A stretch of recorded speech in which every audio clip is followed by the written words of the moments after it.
lu leen di arrangé la. man de ci sama jëmm bopp sàkkuguma ko doxuma ko. bokk na ci li tax mooy li ma njëkk a wax mooy fii léegi ñii nekk fii Sénégal yor paj mi ci wàllu biir, ci wàllu bët, ci wàllu xol, ci wàllu poumon ak yeneen wàll ñi ngay def li ñuy def te jàpp nañ ne war nañ ko mën def, dañuy sant yàlla dénk leen suñu bopp. ñaareel bi it mooy ci wàllu politique ñu dañoo jàpp ni combat bi fii la biir Sénégal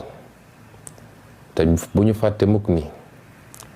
saa su jëmm jaaxalee nguur ba xamul nu muy def ak moom day fexe ba génne ko ci réew ma. moo tax noonu la ñu génne woon yonent yi ci seeni dëkk, noonu la ñu génne woon mag ñu baax ñi doon résister yépp ci seeni dëkk. fu nguur mu sa jaaxle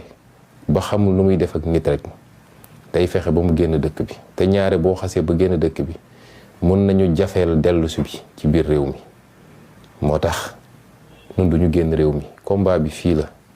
ñu bokk kook ñiy xeex ñépp, ma jiital ci ndaw ñi ak seen taxawaay bi nga xam ne mënuma koo natt ci njàmbarte, boole ci mag ñi nga xam ne mënuñoo génn xeex waaye ñi nga toog fi ñuy toog di encourager ak di ñaan, boole ci mbooleem seen citoyen yi nga xam ne saa su ma jógee sax di déplacé wu naan maa ngi dem tribunal wala maa ngi dem meeting, foo romb yoon boo romb ñëpp ngi taxaw ci balcon yi di la tàccu ak di la encourager. xeex bi fii la te li ci des bëreetul. duma leen bàyyil réew mi naan maa ngi génn bitim réew, loolu rek la ñu yàkkamti, te bis buñ ko defee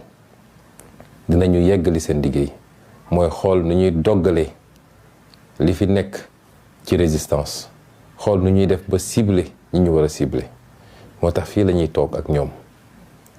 di jëflanteeg ñoom, di jàmmarloog ñoom, di xeex ak ñoom ba keroog ñu jëlee fi Macky Sall ak système am bii nga xam ne baaxul ci Sénégal. ñi ngi nag ci situation boo xam ne weer wu nekk